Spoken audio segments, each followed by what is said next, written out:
Bonjour, nous recevons aujourd'hui à ce jour, l'avant-dernier jour du SILA, de la 25e édition du SILA, l'écrivain et romancier, journaliste également, Nedjib Stambouli, qui axe beaucoup plus dans la culturelle, qui a passé tout son temps dans la rubrique culturelle. Il a enrichi également la rubrique culturelle avec son savoir, sa plume également.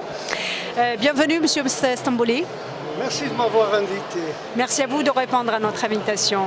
Donc aujourd'hui, vous êtes présent à la 25e édition du SILA pour une vente dédicace, pour être en face à face avec vos lecteurs. Comment vivez-vous cette expérience? À chaque fois, la rencontre avec les lecteurs, que ce soit dans une simple vente dédicace ou dans une rencontre de causerie ou autre, pour moi, je trouve véritablement que c'est le meilleur moment de la vocation de l'écrivain. Je ne sais pas si tout le monde ressent la même chose, mais pour moi, c'est le meilleur moment, parce que, après tout, c'est notre viatique véritable, le lecteur ou la lectrice. C'est dans l'échange qu'on se sent réellement exister et que l'œuvre se présente, nous revient, Dieu merci, sous les meilleures auréoles. Voilà, c'est avec le lecteur et le lectorat. La culture reprend goût et reprend vie après 2 ans de pandémie. Donc les hommes de lettres et les femmes de lettres également revivent ça. Comment vous avez pu passer ce passage de pandémie et actuellement, comment vous le vivez-vous? En réalité, moi je parle de moi, pour moi, c'est que la pandémie, elle m'a nullement affecté sur le plan de la création littéraire ou bien sûr journalistique. Je n'ai pas du tout ressenti. Bon, pour le reste, bien sûr, je suis un être humain comme tout le monde, bien donc ça a dû. Peut-être que j'en ressortirai les impacts dans le futur, mais je ne vois absolument aucune différence. Bon, bien sûr, le tassement général de la vie culturelle, c'est-à-dire musicale, théâtrale, filmique, au niveau des arts plastiques, bien sûr, j'ai ressenti cette cassure assez difficilement. Et Dieu merci, tout semble reprendre. Et j'espère que ça va continuer sur cette lancée. On pourra dire que c'était une arme à double tranchant puisque c'était aussi une opportunité de création. Oui, c'est une opportunité de création, mais bien sûr, pour moi, ça n'a rien changé. C'est-à-dire le rythme de production, si je puis dire. C'est le même rituel. Oui, ça n'a absolument rien changé, mais peut-être pour d'autres, ça aura été une période de recul. De recul pour leur propre, pas pour les écrivains, je ne pense pas, mais pour d'autres artistes, à quelque chose, une activité est bonne. Voilà. On va revenir à vous maintenant. Oui, avec plaisir. Pour les gens qui ne connaissent pas Nedjib Stambouli, donnez-leur une petite biographie sur Monsieur Nedjib Stambouli. Je crois que je suis le plus mal placé pour la présentation, mais je vais faire l'effort d'auto-présentation. Bon.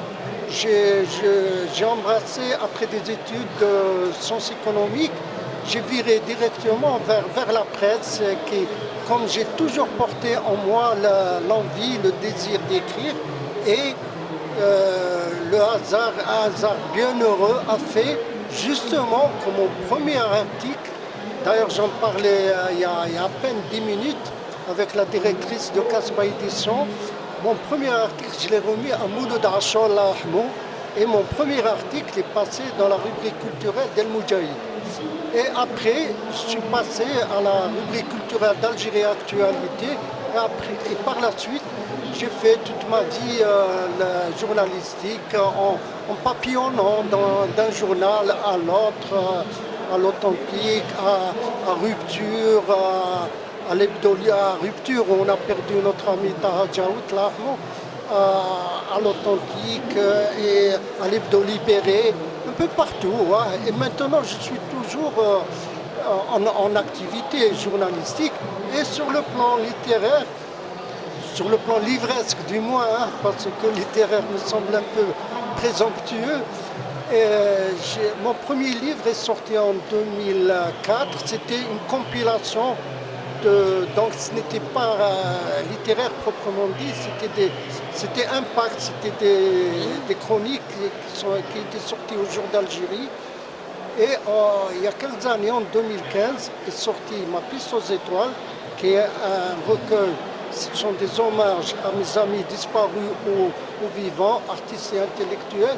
Et depuis, il y a eu une série de romans, Le Comédien, La Rancune, Le Fils à Maman, le Mauvais Génie, avec un autre roman en gestation qui va sortir au bout de quelques mois. L'accouchement est prévu pour l'automne, Inch'Allah. On reviendra sur ce dernier bébé qui sortira prochainement à la fin.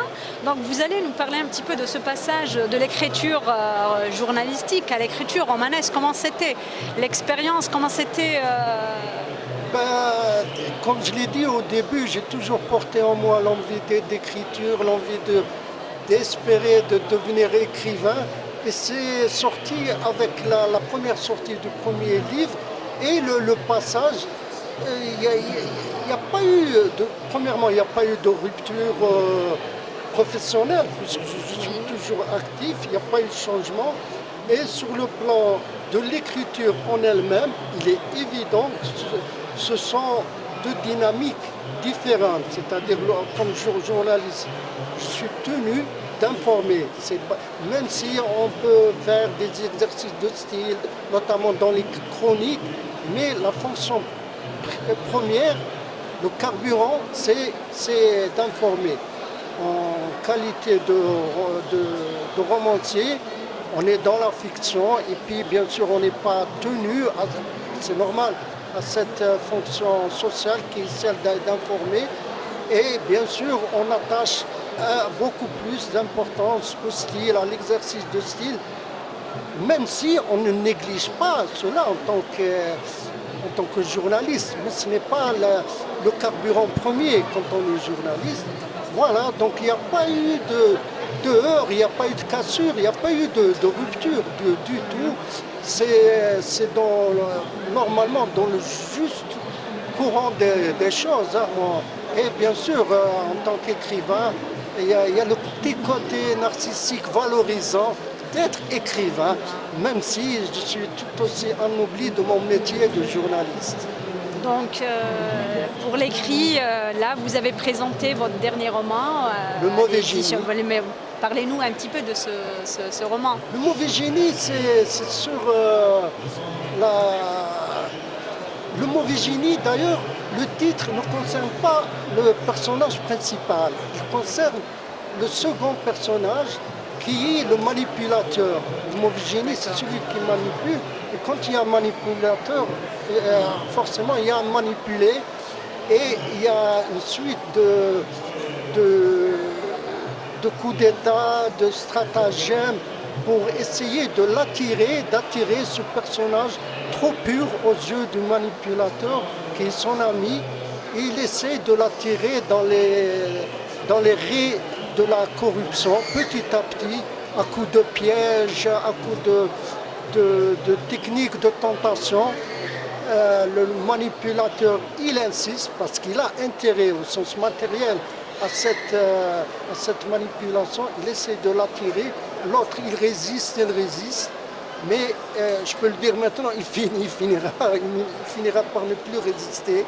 Et c'est dans ces tiraillements que je m'immerge, que j'essaye de plonger les lecteurs. C'est dans les tiraillements, les hésitations sur un fléau qui menace tout le monde. Bien sûr, je parle de la corruption, pas de la grosse corruption, mais de la corruption ordinaire, celle qui guette, après tout, qui guette tout un chacun, y compris les plus intègres d'entre nous.